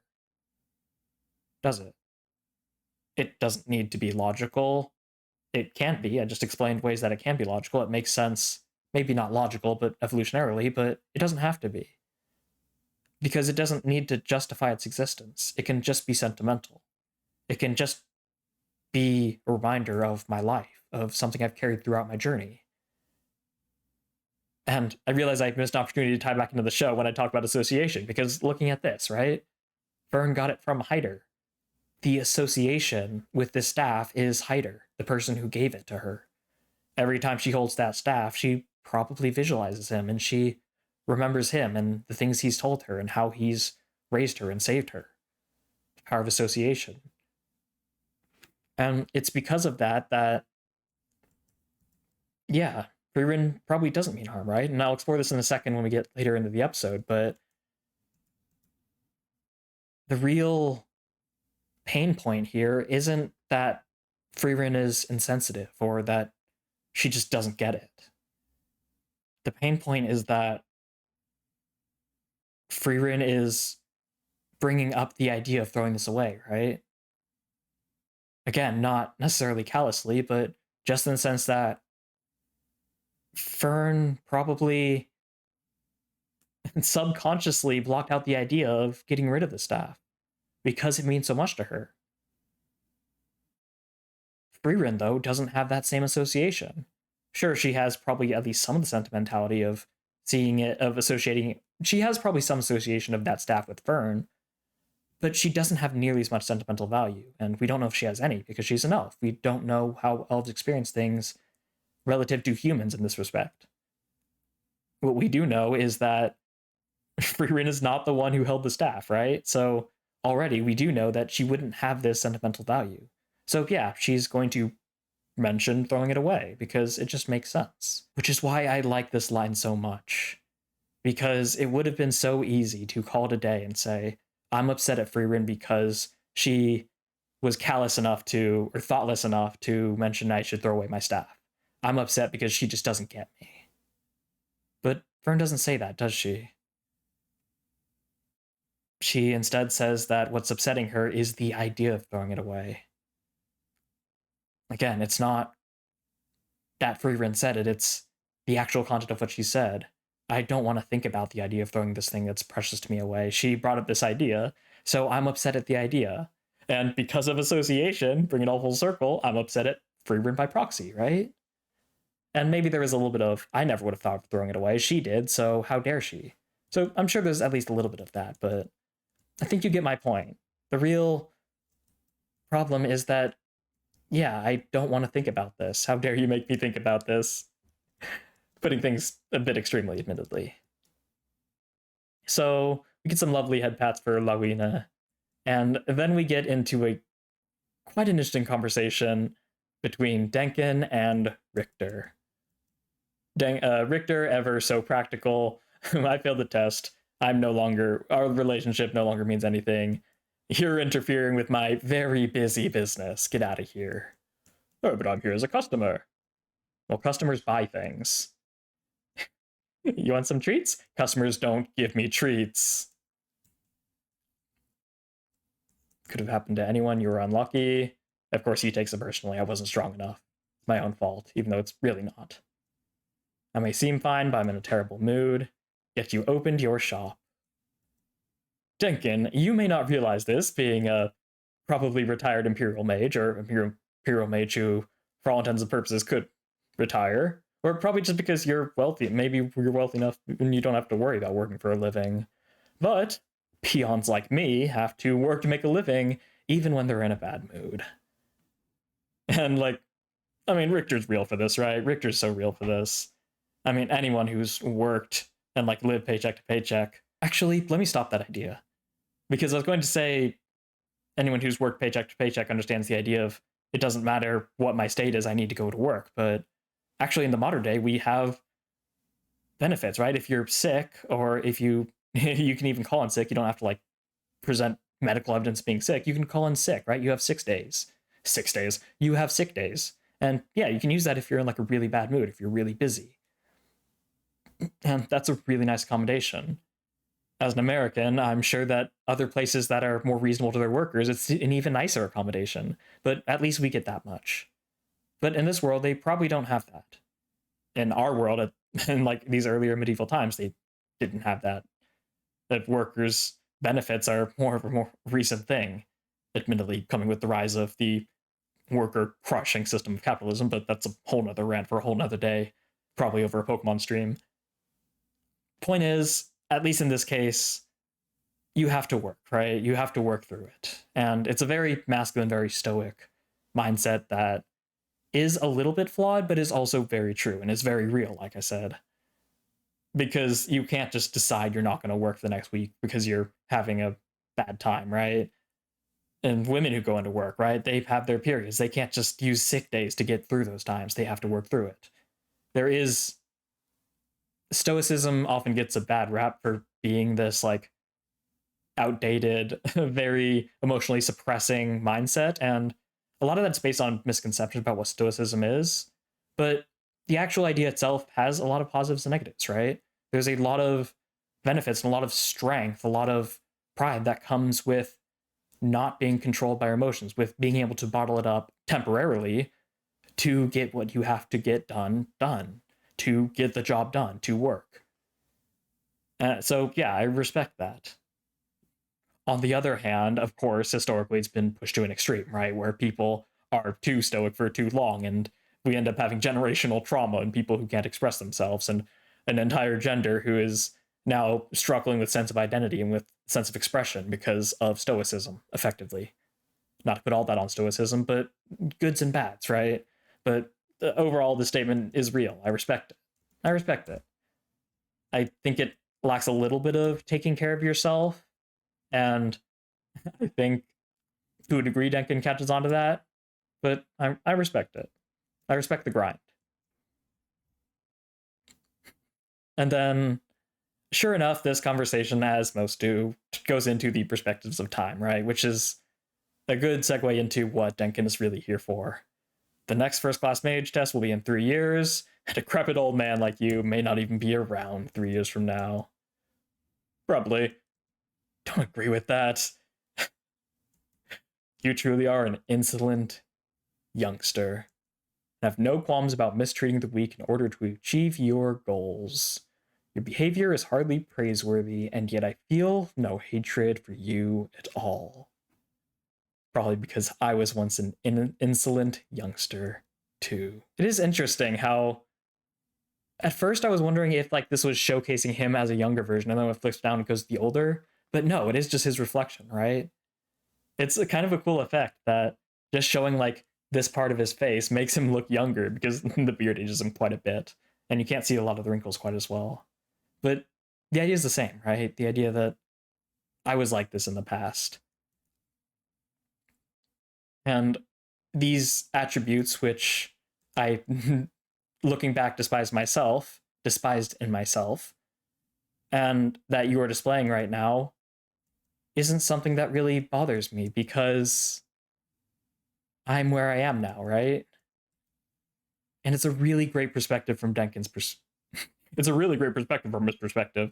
It's a really great perspective that he's demonstrating, and a great, mature point of view. Denkin is looking back at his younger self, his young adult self and seeing how insolent he was, right? How hasty he was, how in search of strength he was at like any cost, and how laser focused on working hard and getting the grind, right? On that hustle. And as he's looking back on this from this older, more mature, more experienced point of view, he can take two different roads. One, he can say, oh, I was such a fool. I can't believe I did that. I regret that. I regret that. The other one he can do is, oh, look at how little I knew. Look at how my perspective has changed. Look at how I've grown. I get to write off that part of me in the past as a foolish young part of me and a necessary chapter in becoming who I am today. And when I look at people who remind me of that past self, depending on which choice he did, it'll affect his perspective, right? And what he has to say to them. In the first one, where he derides his past self and regrets his foolishness, his haste, his youth, he'll look at people like Richter and go, you're making these mistakes. Don't make the same mistake I did, right? It's kind of like it's like a parent who has a child and tries to like shape them, right? And tries to mold them into the me that I wish I could have been. You see these people who are going down the same path and you're like, no, I need to save you because I can't go back and change myself. I can at least help you avoid the same pitfalls. On the other hand, and this is the choice that he's obviously taken, he's accepted his past. He's accepted it as a chapter of history, as an essential part in building out who he is now. So rather than admonish and lecture Richter at falling down these same pitfalls and saying that you shouldn't be dealing with this because from my point of view, that's pointless and that's not necessary, he instead comforts him in a bit of a roundabout way. He doesn't say, no, you don't need to be in a rush. No, you don't need to be so hasty. Hey, you should try to be more mature about this. Instead, he says, in 3 years, you'll be stronger than you are today. You'll be a little more mature. You'll perhaps have less of these qualities, right? 3 years may seem like a long time when the next first class exam is, but that doesn't change the essential aspect and the central point that this is a journey, right? 3 years during the next first class mage exam, you'll be way stronger. You will get there. He's not saying, don't go down this road because I went down and now I regret it. He's saying, it's okay to go down this road. And you can be at ease because you are going down a road that everyone goes down. Not the same road, not the same journey, but a journey of growth, a journey of getting better. And me, who's looking back, I'm not going to warn people of pitfalls, but I'm going to look down a pitfall that you've fallen down and go, trust me, you'll be fine. I was. And that's so great. That's such a great, mature, and refreshing take from Denkin, and also a slightly different but very thematically resonant point to bring up on Frieren the Show's case, on Yamada's place, right? Because, yeah, this is also a perspective of time. It's not about your legacy, and it's not about being forgotten. It's not about mortality, but it's about looking back on your journey and people who are lower down on the hill than you, right? Not deriding them, but assuring them that they may be lower down, but they're on the journey all the same. That's so great. I love that. And it is very cryptic. So yeah, he's not great at talking with people. Hopefully Richter was able to pick it up anyways. We immediately transition, like seconds later, probably minutes later, into Frieren coming in. And I just get no break because this is going to be a freaking 2-hour long video. Because then we get Frieren's side of the story. Or sort of. She doesn't actually talk about the past, about her, I don't even know if you call it an argument, her spat, I guess, with Fern about the broken staff. And I love how she immediately defends it. It's not trash. And this isn't really something I gave much thought of before, but this is a really cool moment. She immediately goes to defend it. It's not trash. And then makes a side note. Probably. And this almost went right over my head, but I really like this. Probably because I'm not the one with emotional attachment to it, right? she's not saying that it might actually be trash. That's not the probably she means. She means, I'm defending this thing because this thing matters to somebody I care about. I don't have that explicit care for the staff, but I am doing it in proxy of her. So the probably is like, I don't actually feel these things, but I'm standing in the place of her because I think I know her well enough to defend it in her stead. Probably. I'm not going to say with certainty, but this is how I presume Fern would act in this stead, or Fern would want me to act in a sense, right? She would want me to defend it because she cares about it. She certainly wouldn't admit that, but she probably does because it matters a lot to her. That's a great, like, acknowledgement of the different perspectives between Fern and Frieren that Frieren's having, this reflection, while also acknowledging that, like, I don't also really know. I'm kind of just winging it, right? I'm trying to piece this together, even though we are so different. And then we just get some great banter with Richter. You should give up on it. You get on my nerves. I didn't say I couldn't do it. He keeps adding more to it, and he apologizes for calling it trash because it's well maintained. Because of course it is. Because it's Fern. Frieren doesn't understand me at all. I don't understand you either. Clearly not. There's clearly a connected thread here, and it's not Frieren. But then we get into one of my favorite lines of the episode, and it's a tough competition because there are so many good ones. What matters is that she tried to understand you. I think Frieren is doing her best. Oh god, that's a whole other thing I want to talk about. God, there's so much this episode. Let's start with this one. What matters is that she tried to understand, whether she could or not. Because at the end of the day, all you can really expect from people is their best, right? I mean, you can hope people are able to accomplish something. You can hope that they'll follow through with what they said. You can hope that they will accomplish a task they said they would. But if they don't, and they tried their best, what more can you realistically expect them to do? By definition, your best is your best, right? There is nothing more you can do than your best. That's literally the whole point of the word best.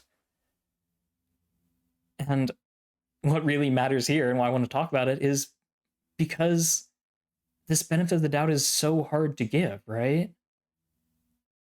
Going back to the topic of, like, your own personal experience and of sentimental value, that is inherent to the person who's experiencing it, right?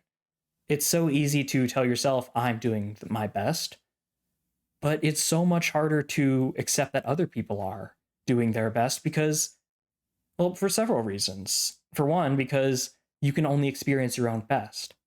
When other people are doing their best, you have to take them at their word. Or you can, like, watch them do it, and, like, you can usually tell if someone's trying their best, right? But that's all intuition. There's no, like, proof. You can't feel them doing their best. So not only is it a little harder to believe, but it's also harder to resonate with because you don't feel it. So even if you know logically she's doing her best, it doesn't quite feel the same. And the other aspect of it is one analogy I like quite a bit, which is when you're in traffic and someone cuts you off, they're an asshole. When somebody changes lanes without putting on their blinker, they're bad at driving. When you cut somebody off in traffic, you're in a rush. When you forget to turn on your blinker, it's because you're distracted with work. It's something that most people, frankly, go their whole lives without really realizing, because it's a level of emotional awareness, I suppose, that even I struggle with a lot. Even I, someone who's above most mortal humans. It's emotional awareness, right? It's recognition that other people are experiencing largely the same human experience you are. That person who cut you off in traffic seems like an asshole, but maybe they were in a rush too. That person who didn't turn on their blinkers probably had a bunch on their mind. We just don't think about it because we're not in that mind, right? We can only see things from our perspective. Which is why it's so important to try. It's so important to try to recognize and to accept that, yeah, Frieren struggles to understand me. But she tries, and what more can you really ask for? And then, because Richter's not done being an absolute goat this episode, he sees these two, recognizes this as a Frieren student, or perhaps piece it together. I don't know if he was ever told that, but he pieces it, definitely keeping that in. He pieces this together even better than he pieces together her staff, right? This is great. Had a terrible day because of her master. I would have made more profit if you just bought a new one. Take good care of it. Or continue taking good care of it, right? He puts a mask over it that, oh, this is about profit. I had a terrible day because she made me go through all of this effort, and it would have been more expensive, would have been better for my business if you just bought a new one. Very gruff. But there's a lot of implications here, right? He pieced together that Fern is Frieren's student. He looked back on Frieren bringing out the staff, which is clearly not hers, and she's clearly not emotionally invested in the staff. Frieren isn't, right? With the probably aside that I noted before. Oh, this is someone else's staff. She sees somebody who is evidently Frieren's student.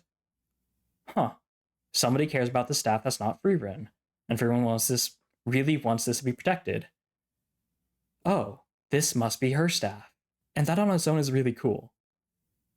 But as you keep thinking about it, you realize more and more things that just go unsaid. I mean, what are all the implications Richter can take from this, right? Fern takes really good care of her staff because it's really well tended to.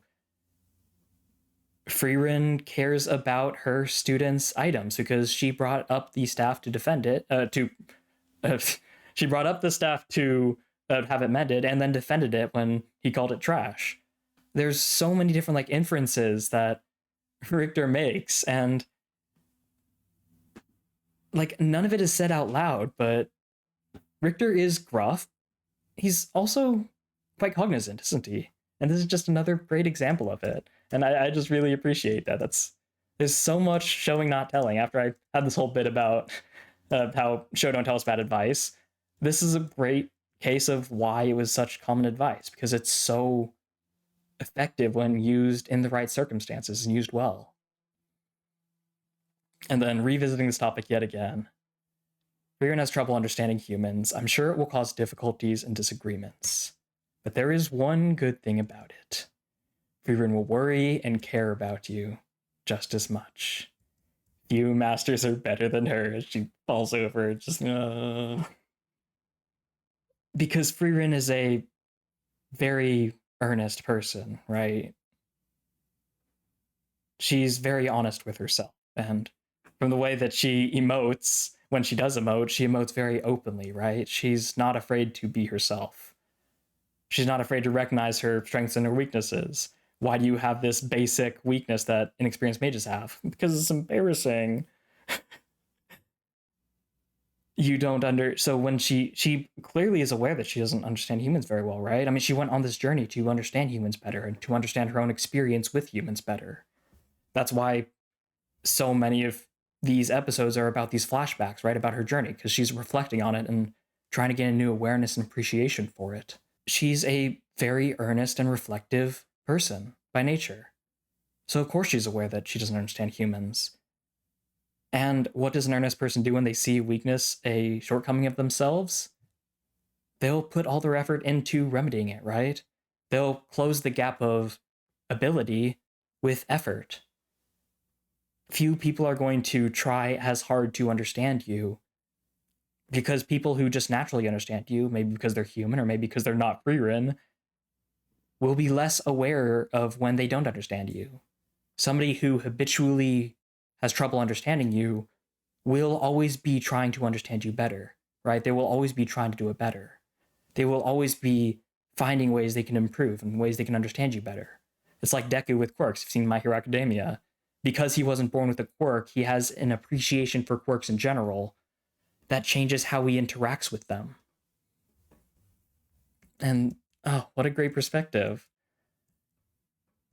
And yet again, an apology and appreciation I must give to Darwin, because yeah, there's a lot to empathize with, right? A lot to appreciate here. And finally, something that I can truly appreciate and empathize with Frieren, with recognizing what you're less good at and putting in all the effort you can to get better or to close that gap of ability. So we have this meetup with the presumably different proctors or potential proctors of first class mages around Zenza. And Zenza reveals, as usual, that she really only wants the strong to be the first class, right?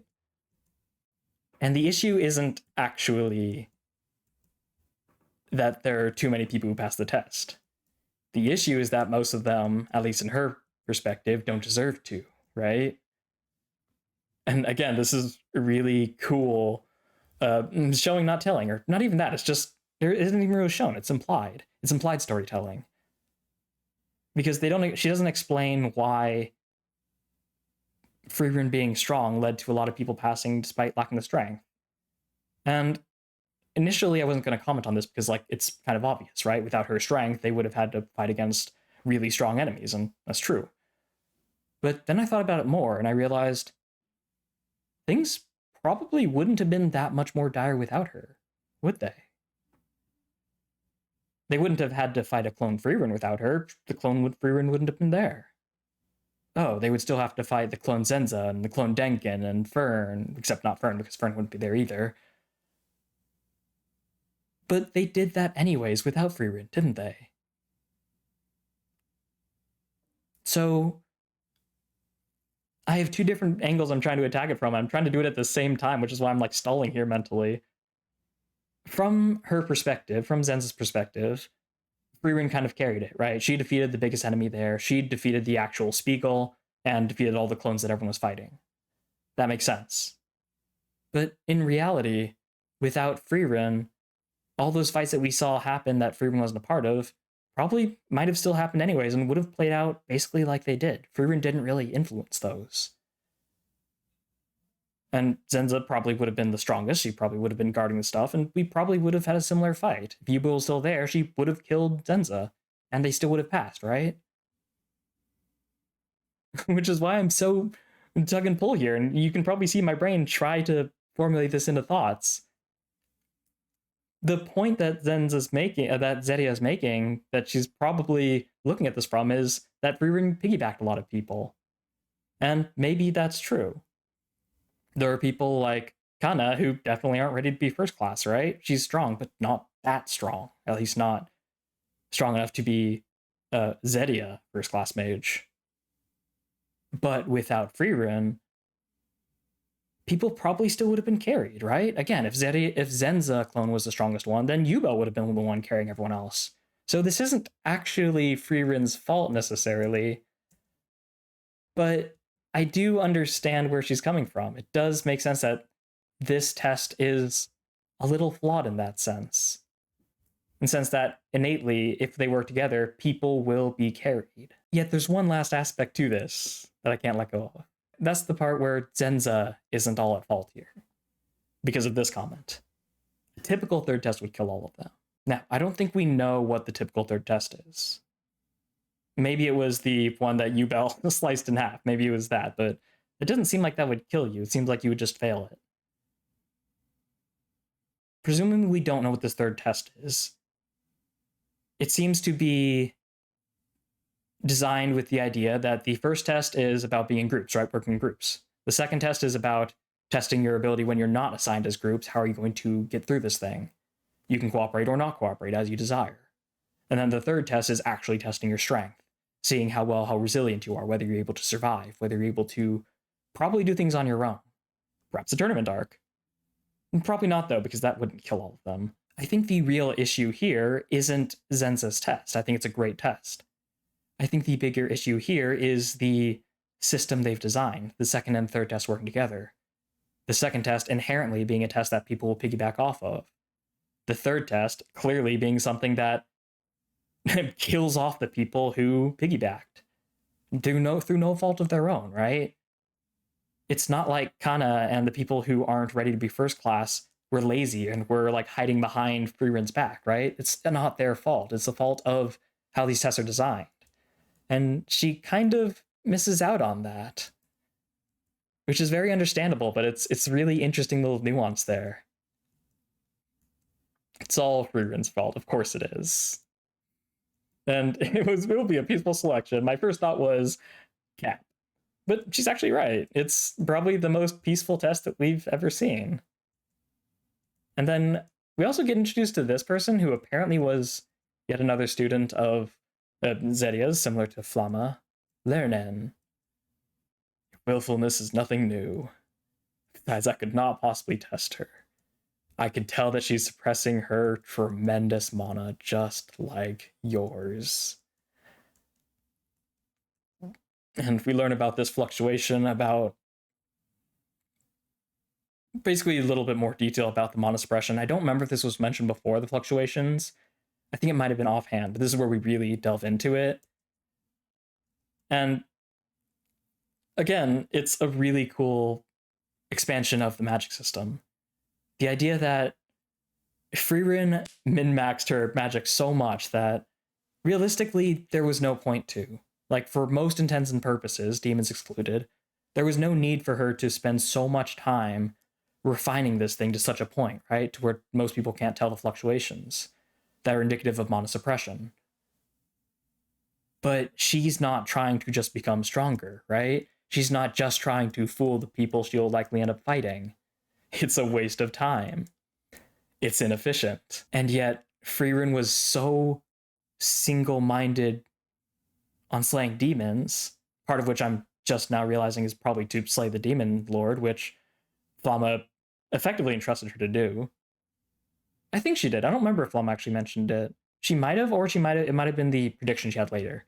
Either way, Frieren is very anti-demon, right? So she put her stats into fooling demons, which is a far deeper hurdle than fooling most people she'll encounter, right? That she needs to fool. And then we learned that Lernen was the first class mage. You've achieved this level at the end of your life. Probably never have the opportunity, even if it's a battle you'd win.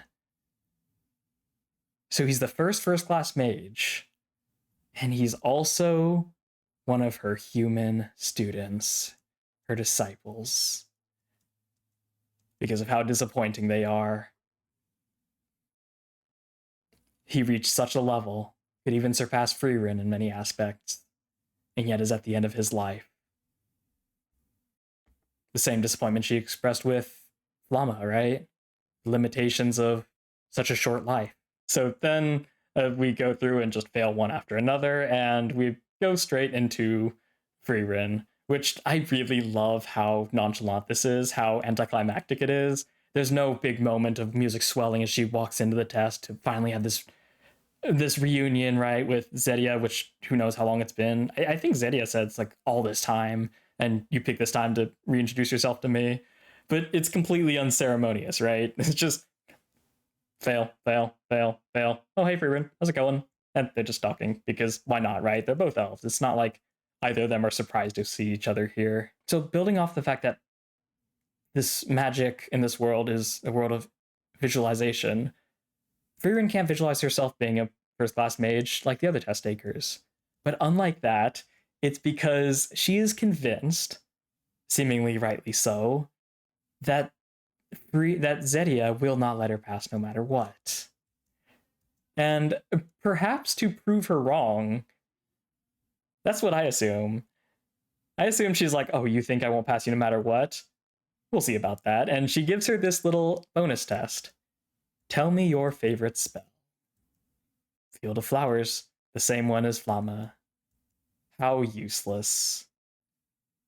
That's not what I'm looking for in first-class mages, right? I think what goes unspoken here is that this is kind of a response to what she said in that last flashback, right? Like 2 episodes ago. The fact that Frieren has, according to Zedia, no drive, no will, no motivation, no fire that Flamma had, right?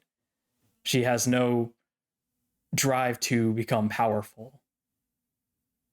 Her favorite spell, like Flamma, is a useless spell of creating flowers. Useless to her, of course. I've responded to that before, but I'll be able to again this episode too. I love Frieren's. Told you wouldn't let me pass. But the conversation's not over, is it? You won't even stand your ground when I mock you. Truly spineless. I find it hard to believe you actually defeated the Demon Lord. I wasn't alone. I was with a bunch of little humans. You were blessed with strong allies. We'll go with that. Obviously, they weren't nearly as strong as me. But you are right about one thing. I was lucky. Normally, I don't like the idea of luck being brought up, like, in aspects like this. I mean, obviously, it's a much smaller issue than, like, oh, you defeated the Demon Lord, like, because you were lucky, right? Because they tripped on a pebble. But the idea of you succeeded because you were lucky. It feels like it's passing on responsibility, right? It's not really giving yourself the credit you deserve. Normally. But I really like it here because there's a surprising amount of layers to this luck. Because we look back into this flashback and we learn that Himmel sought out Frieren because when he was a child, he got lost and she pointed him the way. But that wasn't the thing that stuck in his memory.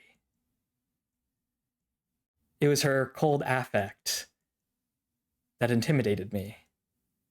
And when she saw how scared I was, or perhaps just because she felt like it, you showed me your favorite spell. Not that he knew it was her favorite spell, but I think Frieren showed Himmel her favorite spell, while she showed the audience why it's her favorite spell. And I love how this recontextualizes this. Yes, it's her favorite spell because it's Flamma's favorite spell, and because Flamma imprinted onto her why it's so beautiful, despite it not being a very powerful spell, right? Despite the derision of Zeria. It's a beautiful spell. It doesn't need to be powerful. And yet, there's another layer to this. It's probably also her favorite spell because of how useful it is to her, to say it coldly, but really how well it lets her address one of her biggest flaws, I suppose, for lack of a better term. She has trouble empathizing with humans, right? She comes off as cold, as distant. She can frighten people because she has trouble with that expression, with those unspoken signs, right, that help us relate to each other. She struggles with that just because of her affect. And she's aware of it, and we talked about that earlier this episode. We also talked about how she tries harder than anybody else to close that gap. What better way to close the gap of being distant from others, seeming cold, than showing them a field of flowers? There's no doubt in my mind that that is a large part of why it's her favorite spell. Yes, it was Flamma's favorite spell. Yes, it probably recontextualized how she saw magic and how she saw how you could appreciate magic. But also because of how well it addresses something that she tries so hard to remedy. Relating with other people, right? Building relationships with other people, making people feel comfortable, building those bonds. I seem cold, so let me show you these flowers. And it certainly works, right? It completely changed his perspective and his face softens. For the first time in my life, I thought magic was beautiful. Not too different of a sentiment that Frieren thought upon Flamma sharing her favorite spell, right? That same spell. And it's with that I want to go back to what initiated this, the comment that initiated this flashback. I was lucky. And it's why I really like this line. Because she wasn't just lucky to have met these people, right? For Himmel to have stumbled upon her. Which is our initial impression of that flashback. Oh, she was lucky. She feels lucky because Himmel ran into her. But what she's really lucky for is so much more, right? She's lucky for Flamma showing her that magic. She's lucky for encountering that little child that she helped lost in the forest. Himmel is lucky for encountering her back then. It's not actually about this luck necessarily. It's about these chance encounters and what people do with them. Because the problem with luck in most stories is that it's in a void, right? It just exists, usually as a deus ex machina. But inherently, luck isn't a problem, right? Luck exists in real life. Chance exists all the time. What makes it compelling and what makes it so powerful in a story is what you do with the luck. I say that as if that's what happens in stories alone, but that's what happens in real life, right? What really matters, what really makes luck and chance meaningful is what you do with that opportunity. What did Himmel do with the opportunity of being lucky enough to encounter Frieren way back then? Well, he sought her out in the future. And my thing is struggling a little bit here. He got lucky encountering Frieren back then, right?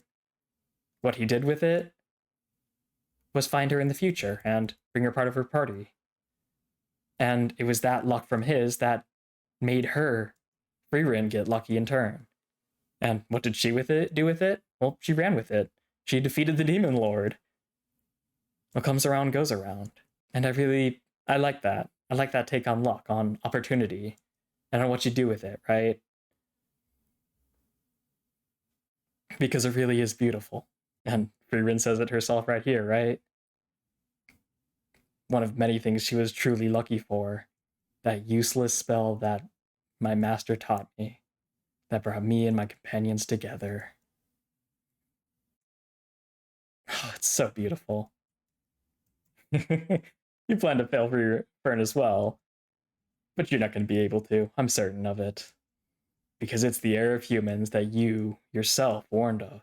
And it is cool here how Zenza also misinterprets why Fern isn't moving here, why she's paralyzed here. She thinks it's out of fear because, understandably, pretty much everyone else was. Oh my god, this thing is really struggling right now. I'm not sure why. This hasn't happened before. So, like everyone else, she's paralyzed, right? And she is, but not like everyone else. It's because she can see the fluctuations. And sure enough, Frieren is right. There's nothing she can say that'll keep Zedia from accepting her. And accepting her way more than we thought. And despite what she said earlier about she shouldn't take any more human students, she can't help herself, right? The opportunity presents itself. But of course, Fern's not going to have any of that. Because she is proudly Frieren's student. And that is never going to change. And that's the end of the episode. And thus we approach the finale. The final episode of Season 1. And we will get into Season 2 before too long after we finish the season. I may take like a week-long break, which is really not much of a break at all because these episodes are like a week apart. I'm sorry about that. But I'm really excited because it's been such an incredible season. And even though the next season's only 10 episodes long, I'm sure it's going to be just as amazing. What a mouthful of a title to end off the season on, huh? It would be embarrassing when we meet again. Thankfully, unlike you guys, unlike most of you, I'm not going to have to wait because I'll be able to get pretty much right into it. Oh, thank goodness. But I am going to have to wait at the end of Season 2, and I'm not looking forward to that. But I am looking forward to the next episode, the finale of Season 1. And if you are as well, please do subscribe to get notified as soon as the next one comes out. If you enjoyed it, it would really help me out if you like it, because it shows the algorithm people are engaging with it, and it shows me that you liked it. It's the same thing with commenting. Like I said before the episode, check out Patreon if you want to see the unaltered versions, or if you want to just join Discord for free. And yeah, blah, blah, blah, YouTuber stuff. Most importantly, you're here. You're building out this journey with me, building out this value, so thank you. And until the next one, wherever I see you next, have a lovely rest of your day.